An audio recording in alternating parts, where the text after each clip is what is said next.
Dalawang talo ka?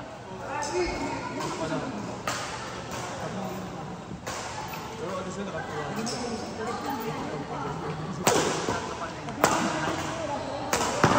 Hindi, dadagdag ko. Buhay ka ng kasama bola.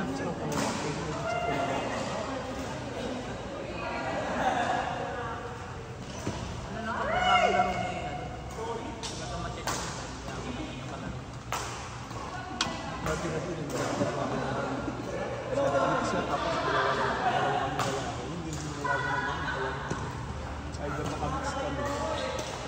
Mix madalas.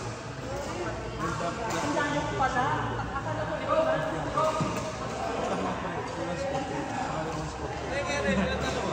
Galit na galit. Isa lang. Tatlo. Apat panalo mo, di ba? Ano laro ba ako? Tatlo. Tsaka yung laro mo ngayon. Hindi, yung panalo ko tatlo, isa-isa, 5. 5 Gatorade, tapos isang talo, isang bola. Dadagdag pa ako. Ba't? Isip ko?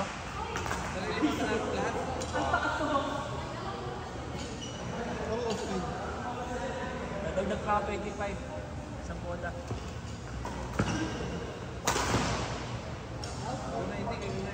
Minus 91.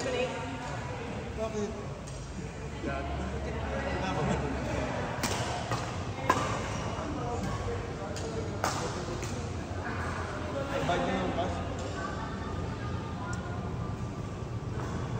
Galing ako sa kanila yung nakaraan. Yung sinabing bilibir, ang galing ko bilang Austin. Pumunta ka sa kanila. Alam mo yung 7-Eleven kakaliwa Santo Niño? Puta, pumasok kami ng siguro.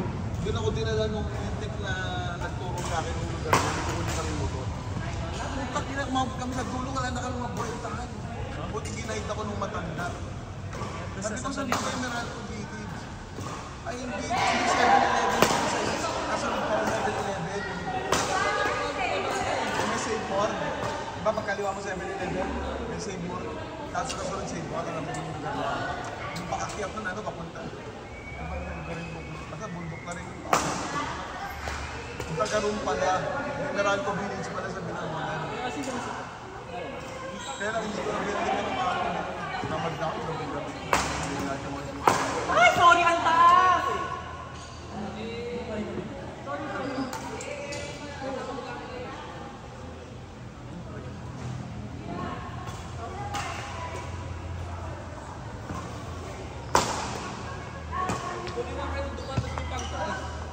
Yung panto kayo nakita ko na rin yun. Pero ang turo na kasi, 7-Eleven ngayon pala, isa may save more. Binigyan niya unang address, 7-Eleven, pero sa may, ano, sa may papasok nga ng Santo Niño, dalawa kasi 7-Eleven doon. May kantok at saka doon sa Pantok may kasi more. Oo, same mo. O yun nga yun, doon dapat kami pumasok Pantok. Kasi the following day, binalikan ko yung doon na kami dumaan. Sabi ko, sir, yung pinuntahan lugar namin na lugar mo, hindi doon yung address mo eh. Kasi bagong lipat lang din doon. Sabi niya, ay oo nga, sabi, sir, basta tanong isa may safe more, sabi niya. Yung nakita ko na isa, ay sir, sabi ko, sir, iba nga yung ipadala mo yung lugar. Ha? O may intersection, may traffic light. Tapos may sunog sa Muson. Parang alam mo yun, sa eskwelahan. Nadaanan pa namin yun. Sa Miguel. Ang traffic. Traffic yun. Ayok na yun. Ay, buti ako pag-uwi. Nakapoto ako. May dalang yung sasakyan. Dapat nakatipuno nga, dumaan. Hindi niya pa naman alam. Wala yung ikot mo. Pag pinakit mo pa yung bundok, ang labas mo na Thunderbird yun. Hindi, meron din sa Mayangono. Ang ano nun, sabi ano na yung labas mo nun. Sa may Shell, dapat kumala ka ng Shell. Dito sa Mayangono. Yung tagpuan, alam mo yung tagpuan na dinadayo? Sir, kakanan kayo subdivision yun. Hindi, dire-diretso yun. Tapos doon, ano, dito sa Maya Alta na. Ah, sa may Lores. Lores ang labas. Labas ako na shopwise. Sa akin na dito, yung traffic light. Dito ba? Maglalagpas ako ng unang nasa ninyo. Di ba may eskwelahan doon na muling dilaw na sa may kaliwa? Ang eskwelahan yun.